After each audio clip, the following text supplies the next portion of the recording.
Hi, so in this really hot weather, I thought you might like to know that there are a couple of breathing practices that we can do that really help to cool the body down. In fact, there are several exercises that we do in Qigong which do really help to cool the body down. But a really easy way to start this, and this is a way that we've been starting our classes over the last couple of days during this heat wave, is to actually start with the breath. So I've got a couple of different breath exercises for you to do. They're very, very similar. They just work in a slightly different way. So we're going to start with the breath practice, or the way of doing it that you might be a little bit more familiar with, which is we're going to breathe in through the nose and out through the mouth. And for a lot of people, that's an easier way of doing this practice, simply because that's the way that they would normally breathe when they're doing their breathing practices, unless you actually practice certain types of yoga, for example. Then you might be quite comfortable breathing in through the mouth and out through the nose. So we're going to do it both ways. We're going to start with what many people find an easier way to do it if they're coming from a more sort of Western tradition. So you can have your eyes open or closed for this. And what we're going to do is we're just going to start by breathing in through the nose, just nice and slowly. It doesn't have to be a great big deep inhalation. We just want it to actually put as little effort in as possible, because what we want to be doing is slowing everything down. We don't want to be heating the body up by being very effortful when we don't want to be or need to be. So I'm just going to close my eyes and I'm going to breathe in through my nose. And then as I breathe out, what I'm going to do is I'm going to curl my tongue like this and stick the tongue out. So breathing in through the nose, out through the mouth.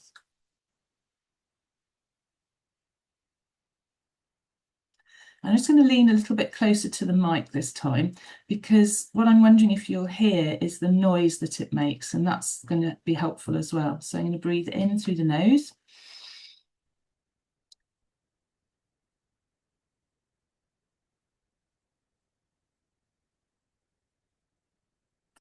Okay, so we're going to start by just practicing 2 or 3 rounds of that to begin with. So let's start. So when you're ready, breathing in. And then if you can't curl your tongue, then you can use the sides of your mouth to push the tongue like this.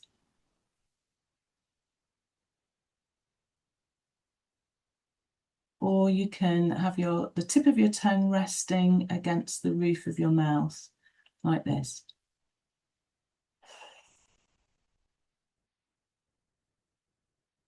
So just finding a way that works for you. So the idea is that you're breathing in through the nose, so just keep this going, breathing in through the nose and out through the mouth, so that the air is flowing over your tongue and you can hear that sound.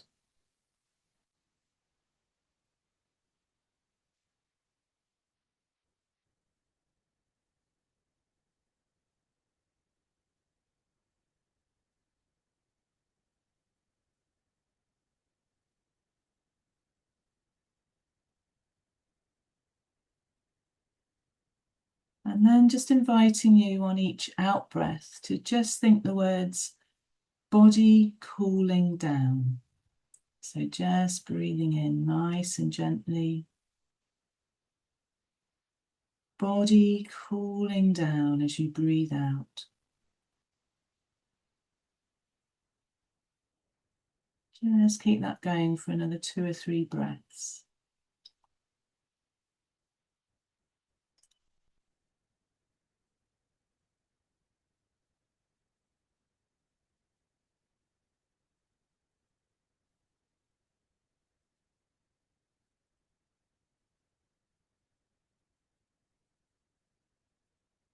And keep this breathing pattern going if you can. Maybe you're settling into it a bit now. And as well as thinking body cooling down on the out breath, start to imagine that the sounds that you're making is the sound of a nice cooling ocean, or the movement of cool water.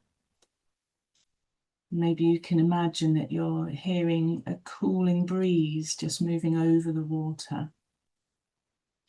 And start to imagine that that out breath is that cooling breeze and it's just flowing over your body.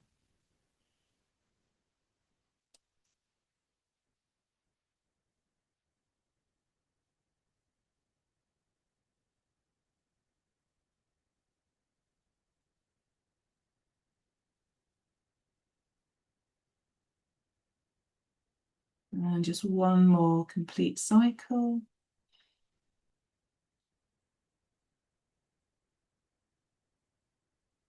And then just come back to breathing as normal.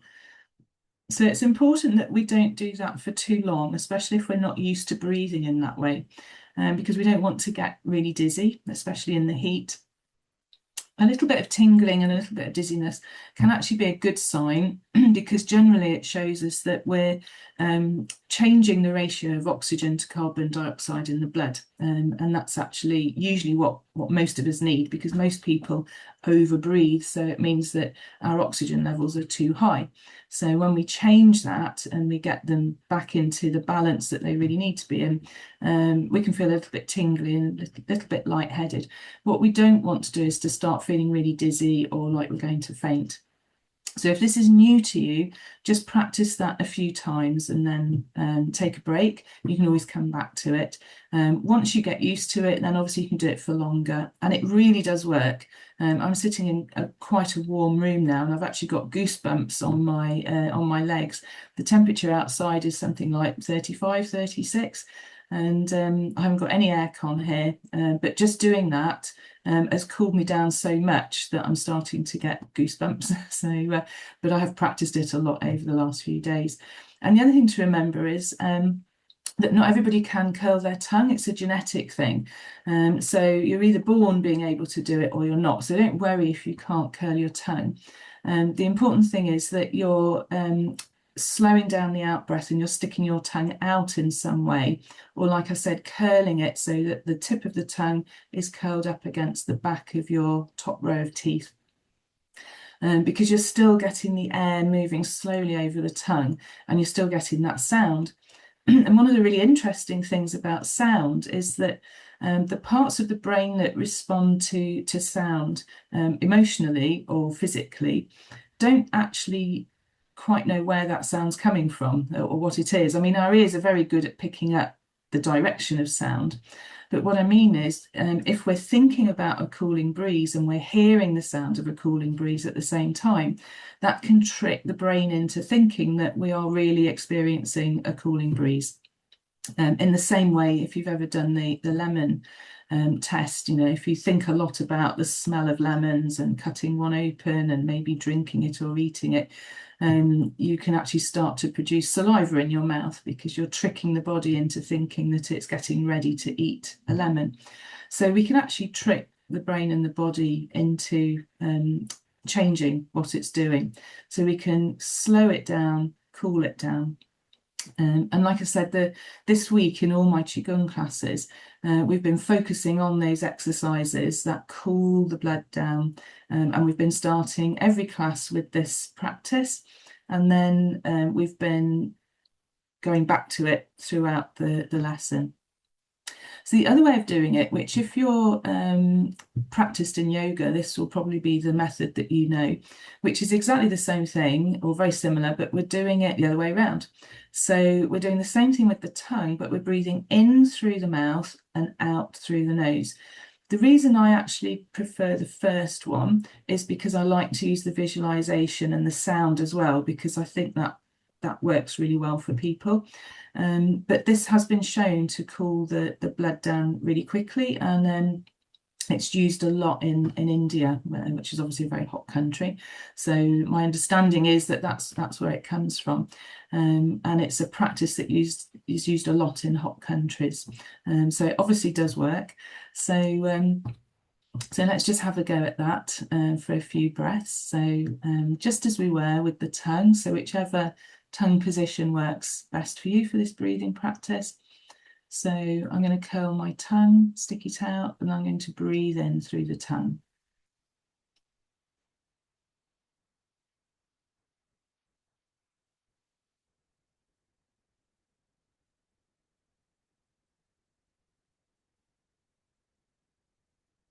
So just keep that going. And again, I'm going to move a little bit closer to the microphone because it does make a sound. So I want you to be able to pick that up.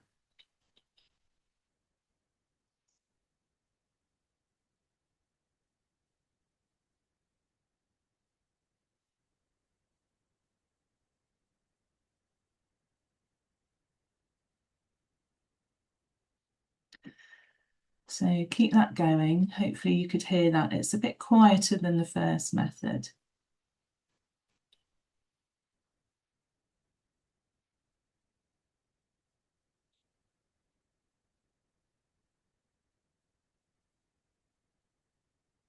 And on the out breath, you can still be thinking body cooling down.